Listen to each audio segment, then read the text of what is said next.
Okay, so for the first easy meal, we're gonna make this Choco Pie, and it calls for a glass pie pan, but I don't have a round pie pan. So I'm gonna use this one. I'm gonna improvise and see how it works. It might not turn out very pretty, but I'm sure it will taste good. So you're gonna need some ground beef, some crescent rolls. It calls for one of these. I picked up two because I wasn't sure. I have a family of 4 and I wasn't sure if this would be enough. So I picked up 2. We'll see. If you have a larger family, I would definitely double this recipe. It called for Fritos, so I got just a smaller bag of those. And then I got lettuce and a tomato that I'm going to cut up. It does call for sour cream to go in the recipe, but because my kids are picky, I'm not going to put sour cream in it. I can add it for myself later if I want, but I'm not going to put it in the recipe. So that's all the ingredients. So now I'm going to just show you how I make it, and we're going to kind of do this together because I'm not sure how it's going to turn out in a square pan.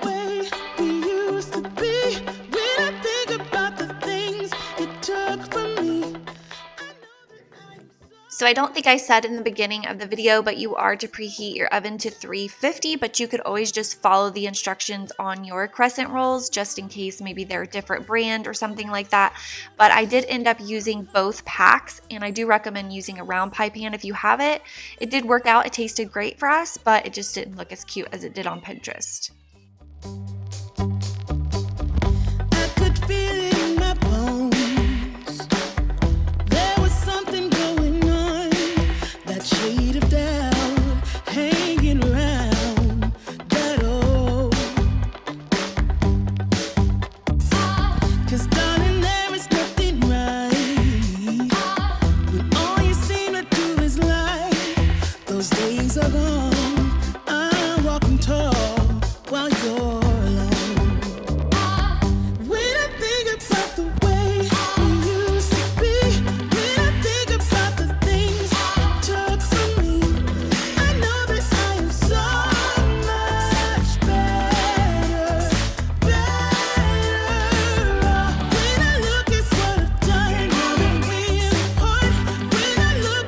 Alright, so this is what we ended up doing, and it doesn't look pretty, but I already warned you it probably wouldn't. I went ahead and opened up the other package just because it looked kind of bare in this big old pan, and so I just kind of like went up, and I have the kids helping me too, so mind that, but I have them kind of up like on the edges a little bit, and then I kind of like mashed them together, and our hands are clean. We did wash right before cooking.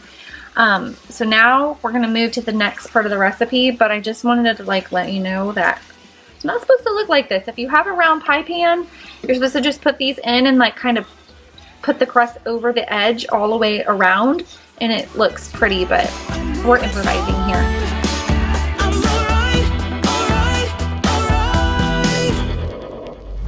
Might be shaken but not stirred. And then as usual, I just eyeballed the Fritos. You can put as many or as little as you want in there, and I will link the recipe in the description box if you guys want to check that out and do it exactly according to that.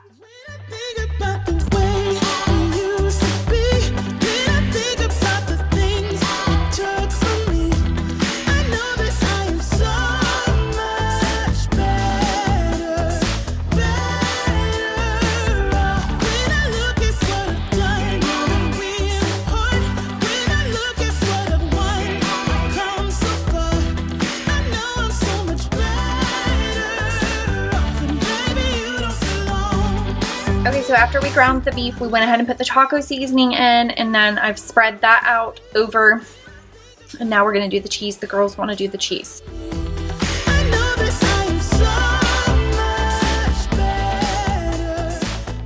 My oven preheated to 350. We're going to put it in there. Now the recipe on Pinterest, which I will link below for you guys, the recipe, because I'm horrible at explaining how to cook. I will link the recipe. The recipe calls for like 20 minutes, but the crescent rolls only call for like 9 minutes. So I think I'm gonna do 10 minutes and see what it looks like, because you can always add time, but you can't really take it away. So that's what we're gonna do now. So I did end up baking it for 20 minutes, so I would go ahead and just follow the Pinterest recipe. It did turn out great. My family liked it a lot. It is something I would make again. So if you're looking for a simple taco recipe, I do recommend this one. And then of course I had the sides on the side for anyone who wanted to add on after it was baked. So I hope you enjoyed this recipe. Hey guys, so for tonight's meal, I'm actually making a home chef meal. I love Home Chef. We get these at least a couple of times a month. They have amazing food, and if you guys want to use my coupon, you can get $30 off your first box, and that's basically getting 3 servings for free because they average out to be about $10 per serving. So tonight, I'm making this steak di Burgh. Am I saying that right? Probably not. Anyways, it looks amazing. I've had their steaks before, and they're like the best steaks I've ever had, even compared to some restaurants, like, well, any restaurant, honestly. And then I'll show you kind of how it all is packaged. So I got 4 servings. So this is 2 servings in here. So I went ahead and took the ingredients out of one bag so you can see. So they provide all of the stuff you need to make it, and they even pre-measure it, which is awesome because for someone like me who doesn't like to cook, and for busy people that don't have a lot of time, it helps so much. So these are all the things that I need for this recipe, and like I said, they're already pre-measured. I actually have the meat in the sink thawing because I put it in our drawer in the freezer for some reason. Not in the freezer, our drawer in the refrigerator, the bottom one that you keep meat in, for some reason keeps freezing my meat. So I'm gonna have to figure that out. So it is actually in the sink thawing out right now in some warm water, but I'm gonna go ahead and get started on this recipe, just chopping the vegetables and stuff. I do keep my recipe cards. As you can see, I've kept like ones we've made before and stuff in here. I do keep them because you can always recreate them. Okay, so here's what the back of the card looks like, and it's got simple step-by-step instructions on how to prepare it. How long does it say this will take me to make? It usually says right on the front, it has like how long it takes. So it says 40 to 50 minutes, and then it's intermediate as far as like difficulty, and then it's not spicy. I like how they specify that on there. And then, yeah, my step-by-step instructions. So I'm gonna get started making this. Another thing that I love about Home Chef is it kind of teaches me how to cook. Like, in all honesty, I thought I knew how to cook, but it teaches me new like spices to use and just different ways to cook things. It's pretty cool. So I have found that the more that I cook the Home Chef meals, the less time it takes. So the 40 to 60 minute is really, I think, for someone who's just trying to figure it out. But the better you get at it, or the more you do it, the faster it is. So I would say it takes me on average 30 minutes. There's just basically a lot of peeling the fresh vegetables, chopping them up, mincing any herbs that they send. But I'm telling you guys, the extra time that takes is so worth it because the taste that gives you is just so much better, and it's a lot healthier because like the spices and stuff aren't the sodium filled spices that you get when you get like the shaker spices, the prepackaged ones. And I love it. My family loves it. It's a healthy option. And I was thinking the other day when I was making it, how cool it would be if you were hosting, if maybe you had some guests come over or something and you're not really a great cook like myself, you could order some Home Chef and make that for your guests, and it would make a great meal for them, and they would think you're an awesome cook. Shouldn't be so complicated. If I listen to my heart, I'm gonna leave it all behind. Find myself. So now is the perfect time to try Home Chef if you've been thinking about using a food delivery service. You'll get $30 off your first box if you use my coupon, and that's basically giving you 3 servings for free. It's a great time to try it. I recommend it, you guys. We use it in my house about 4 times a month, I would say, and I just like that they do everything for me. It just takes all the pressure off of me because everything is pre-measured. It's all just right there, and I like how healthy it is. I feel good about eating it, and it just tastes amazing. I just want you guys to try it because I'm telling you, it tastes so much better than all that prepackaged junk that we are used to eating, or at least my family is used to eating. So this is just a nice healthy option that I can add in a few times a month, and I feel good about it.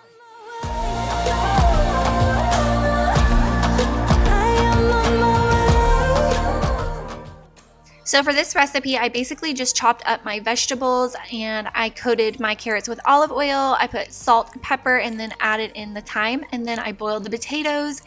and I just fried the steaks in the pan. I like to use a cast iron skillet. I feel like it adds a lot of flavor, but you can use just a regular pan. But basically, you just salt and pepper these steaks and put them in the olive oil, and you want to make sure your pan is really hot when you put them in and sear them. It just seals the flavor and the juices in, and they turn out amazing. And then when they are done and you're sort of waiting for the rest of your food to be done, Home Chef has taught me this little trick. I did not know this before, but it's called tenting. So you put your meat in there, and I cooked those 2 steaks more of a medium rare for my husband, and then I did the other ones well done for me and the girls. But this is called tenting, and you put it in there, and then you just kind of wrap the aluminum foil up around it, and that just holds in all of the moisture and all of the juices so that they don't dry out while you're making the rest of the food. And then this is the pesto sauce that I was making, and I was worried because, like I said, I'm picky. I was worried if I was gonna like this. I didn't think I would actually even put it on my food. I ended up pouring it all over my food. It was so good. I kept going back and getting more. So now I know that I love pesto sauce. Who knew? But it was super easy to make. Like I said, the more you make it, the easier it is. It's just basic stuff, but they lay it out for you in the step-by-step instructions so anyone can do it. Don't forget to check out the description box for the link and the coupon code. I will have everything there for you guys. We really loved the way this one turned out. This one will definitely be something we order again when it comes back on the menu.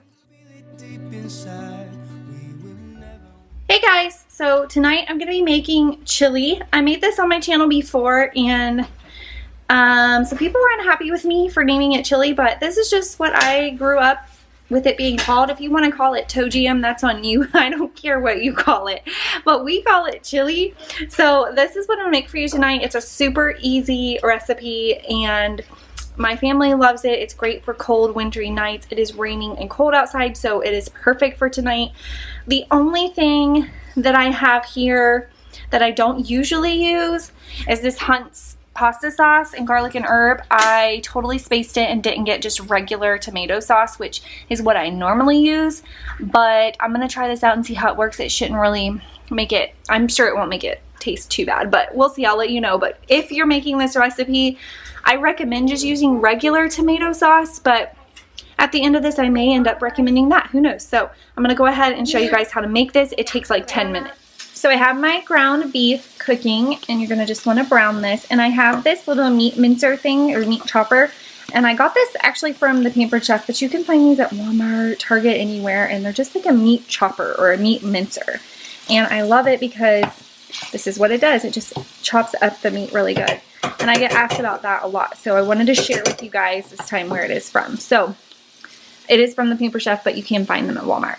Now I have my water boiling. I'm going to add in my macaroni noodles. Now I never measure. I always eyeball everything. But for you guys, I'm going to try and sort of measure this for you. This is just something, an old thing that I think my grandma taught me how to do. And so I'm going to do it for you guys. But if you're not sure how much to put in, get a bowl and pour in the bowl about how much you would think each serving would have as far as noodles go. So I would say that's a serving. And we have 4 people. So I'm going to do 4 of these.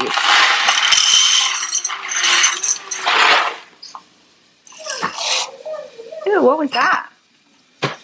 Brown noodle in there. Oh my goodness. Would you look at that brown noodle in there? Well, can you pick it out? It shouldn't be too hot. Thank you. Okay. Well, that was weird. Anyways, that was 2, right? I think I lost count now. Yeah, that's 2. Okay. 3.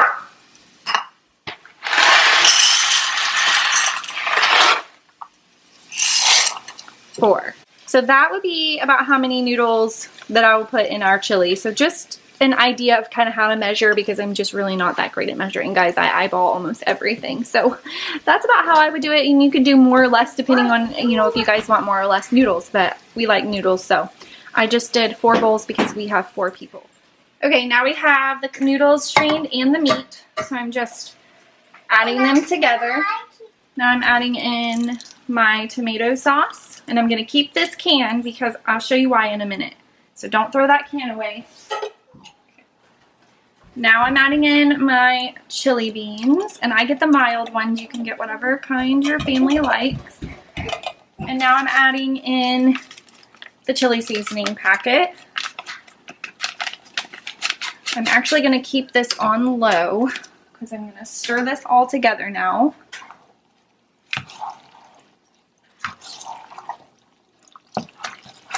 Now, some people were saying they call this goulash in their family, which I can see that totally. Some other people were calling it chili mac, I think. And some people were just plain and simple mad that I called it chili.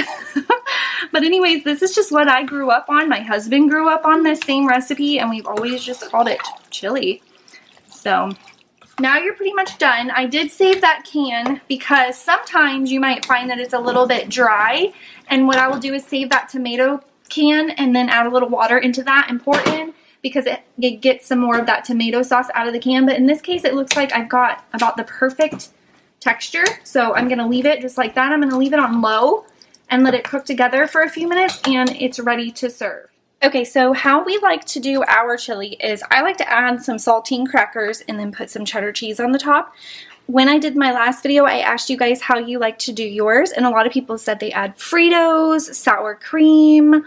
I can't remember some of the other ones, but they were really good ideas. In fact, I have some Fritos and I'm considering putting some in here. But my family also loves to take some peanut butter and spread it on some saltine crackers and eat that with our chili. But it's really just however you guys like it and whatever suits your taste. You could, of course, add onions or like chunky tomatoes if that's what you like. But me and the girls are pretty picky, and thankfully my husband is not at all, so it kind of works out. So he'll pretty much eat whatever we do. But this is how I make my chili. I hope you guys enjoyed this, and I hope you will give it a try. And yeah, thank you guys so much for watching. I hope that these 3 meals gave you some good ideas for the week. They should be pretty easy to make, and that's totally my style. So don't forget to subscribe. Don't forget to give me a thumbs up before you leave, and I will see you guys next time. I've been putting on my fake smile, even though I'm wasting time. I don't want to be trapped in a box, trying to be like the rest, but I'm not. I just want to go my own way, gonna let the past burn down, cause honestly don't wanna be stuck in boring.